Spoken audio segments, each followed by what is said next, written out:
I'm Liam. I'm Wayne, You're listening to In Film We Trust YouTube. a place where we post clips from our recent episode. All links down below in the description. And now, on with the show. But this is where we're introduced, Wayne, not far after this. Hitch. Hitch again. Jamie Lee Curtis. Because we have seen her from this angle at the back with the hat on. We've seen her several times, like with a thumb up. Thumb up, yeah. Would you believe now he was actually willing to pick somebody up after the kind of experiences he's just had? I don't know. He needs somebody to talk to. He's very inner monologued, isn't he? I'd pick up Jamie Lee Curtis if she was hitchhiking. Pervert. But yeah, he picks her up. Like I say, I couldn't believe that he'd picked her up after all the stuff he's been through. No, he says, "Aren't you a little young to be hitchhiking?" And she says, "Aren't you a little old to be picking me up?" No, as long as you can drive, surely. How old would you say he is? Mid-40s-ish? He is. I think he's mid-40s. Yeah, there's a news broadcast later that says a man in his mid-40s, but they don't know. There's just somebody's observation of how old he is. Well, at this point, the police aren't even connecting those two dismembered bodies. No, this is way before that. It says it's just a coincidence. And she's kind of on the lam. Not that on the lam, that's a bit too strong. She's run away from home, or as she says, walked away. She's walked away, yeah, and she's not been in contact with her father. Because his father lives with a whore now, with a whore.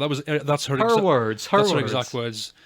Jamie Lee Curtis, her character is very blunt in this film because very quickly they start talking about the killer. They start speculating about him. And do you notice she seems a lot more open and honest in her discussion of the killer?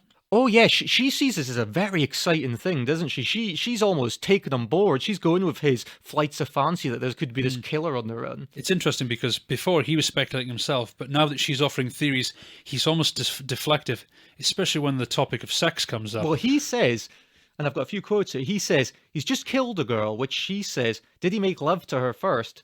Quid says, I don't know, what's the difference? And she says, it makes a lot of difference. I think in order to play the game properly, we have to know what he thinks of women. Yeah. I think that's good. Well, she's got a point there, I suppose. What is this game they're playing? Yeah, what is this game, Wayne? It seems a kind of a fucked up game.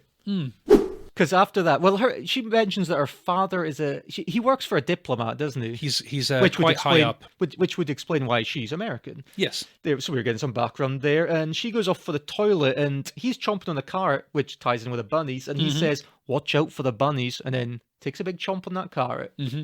And it's quite threatening. It looks quite menacing. Because this film, as I said, it's setting up he may be the killer. He could be, yeah. Because everything else, the guy in the green van, could be innocuous and mean nothing. He may be the killer. Most of this film is told from Quid's perspective, so this could be just him telling his version of events. Do you notice there's a strange cut in this scene? She walks up. Does she not look over? She sees the green van. Yeah, she sees this green van. Then there's a flash of lightning, and it just cuts to next morning. Why did she never mention? They've been tracking down this green van. You think she would have done? Yeah, I never understood. She never mentions that green van was there. Because that's far too important a thing to mention off screen.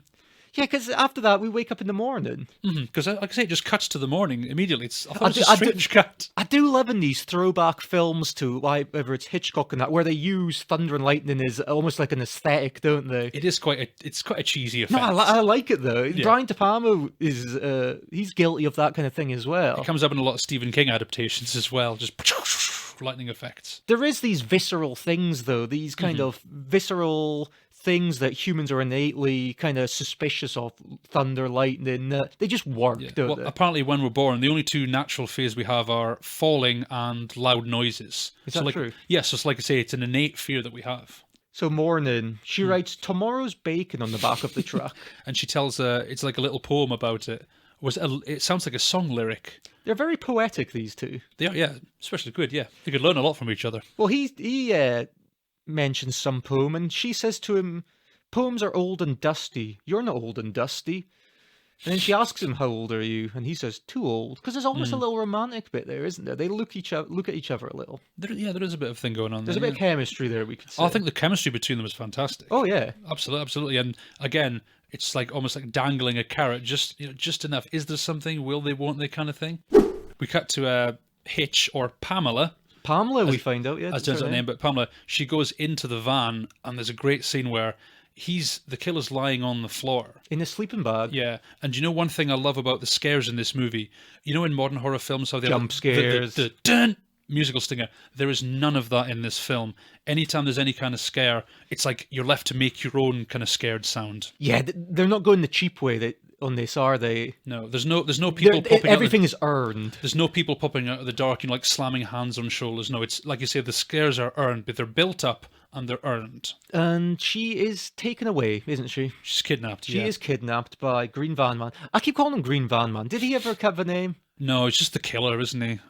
Hitch has reared herself up again and lets Quid off the hook. Yeah. Do you know what I actually thought was going to happen? I thought when the cops said, because they bring the other guy, because he tries to escape through the crowd, the Green Van Man, and they bring him up towards where Quid is. Yeah. And the cops say, which of these guys kidnapped you? I thought she was going to say Quid. And this is where we're going to get to, oh my God, he's been making all of this up in his head kind of thing. But no, she was like, this guy, you Or they jerk. were in on it, both of them together. Yeah. And he was going to just be the fall guy. Again, because of all this, what we've seen lately, because he's so sleep deprived, he's not quite mentally there. Well, unirritated, Madeline shouts to the cops, he tried to throw me off a cliff. No, he tried to save you from the cliff, you fool. It was You your- were the one backing off the This cliff. was your fault. But she's like, Jamie Lee Curtis says, this guy, you jerk. Yeah. So they takes him away, and that's kind of a breath of fresh air. But then what's weird is this is where we get another kind of strange cut, like the lighting Middle of the went over, road. and they're just walking along the middle of the road. So I'm guessing he lost his truck, or it's probably been impounded as evidence. Quid since and it- Hitch walking down, just bags on their back now. Yep. And do you know how much worth of damage he's caused?